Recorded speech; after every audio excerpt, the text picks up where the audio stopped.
तो हेलो बच्चों, देखते हैं वीडियो में salt bridge and its function. देखो, जो सॉल्ट ब्रिज होता है ये एक डिवाइस होती है जो कि गैल्वेनिक सेल में लगाया जाता है। अब सवाल ये है कि इसको लगाया ही क्यों जाता है। तो देखो, बात कुछ इस तरीके की है।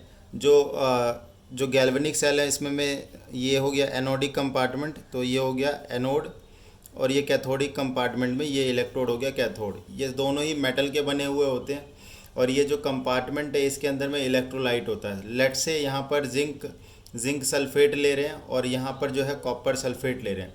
तो बेसिकली होगा क्या, ये जो जिंक जो होता है जो एनोड का बना हुआ है, यहाँ पर ऑक्सीडेशन है। ऑक्सीडेशन, इसको याद करने के लिए आप एक वर्ड याद रख सकते हैं, लोन।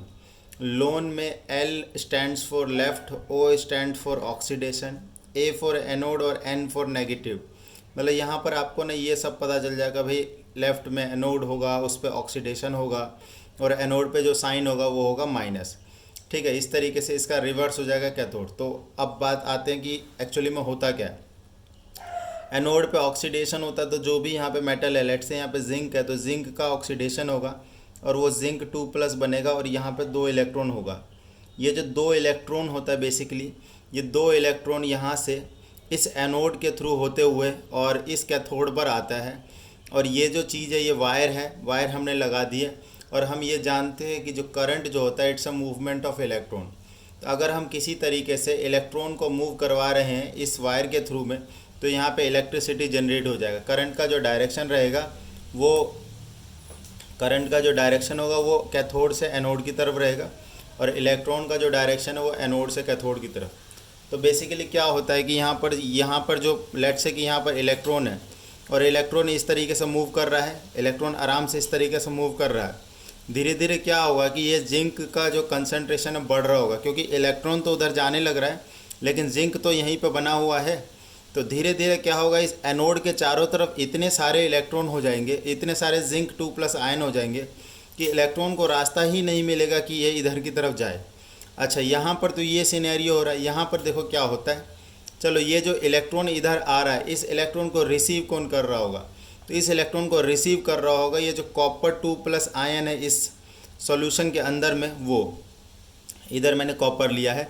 कोई भी हम मेटल आयन ले सकते हैं जिसका रिडक्शन पोटेंशियल वैल्यू इधर जो एनोड पे जो मेटल आयन है उससे ज़्यादा हो।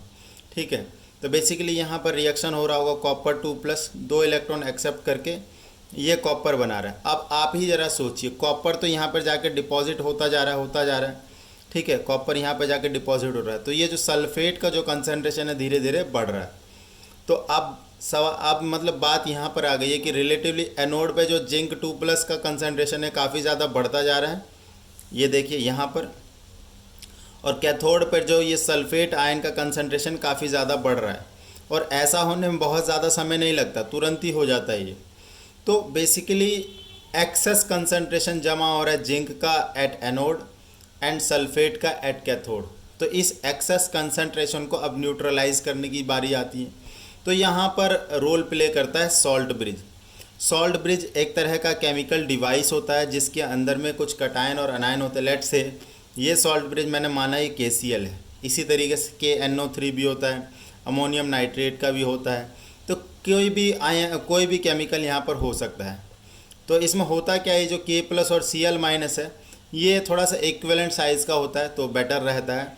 इससे क्या होता है, जो आयोनिक मोबिलिटी होती है कटायन और अनायन की वो सिमिलर रहती है। तो उसका क्या फ़ायदा है? उसका ये फ़ायदा जो इसका जो Cl- है, मतलब जो अनायनिक पोर्शन है वो इधर से होते हुए यहाँ पर आएगा और जिंक 2+ के साथ में कॉम्प्लेक्स बना के इसको इनसॉल्युबल कर देगा। और पोटेशियम जो वो इधर आएगा और सल्फेट के साथ में सॉल्यूशन कॉम्प्लेक्स बना के उसको इनसॉल्युबल कर देगा।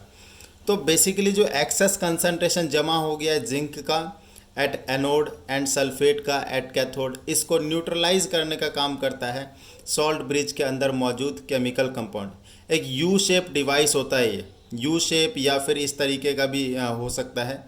ठीक है, तो मेनली इसका फंक्शन क्या हो गया? इसका फंक्शन यही हो गया कि it provide the electrical neutrality to the galvanic cell. और भी है, एक कनेक्टिविटी भी प्रोवाइड करता है एनोड और कैथोड के बीच में, आप देख ही रहे। एक और चीज़ करता है कि ये कांस्टेंट करंट सप्लाई को भी इंश्योर करता है। 3 चीज़ें तो यही होगी। बाकी एक दो पॉइंट और होते होंगे, आप इसको सर्च कर सकते हैं या फिर आपकी बुक में देखने को मिल जाएगा।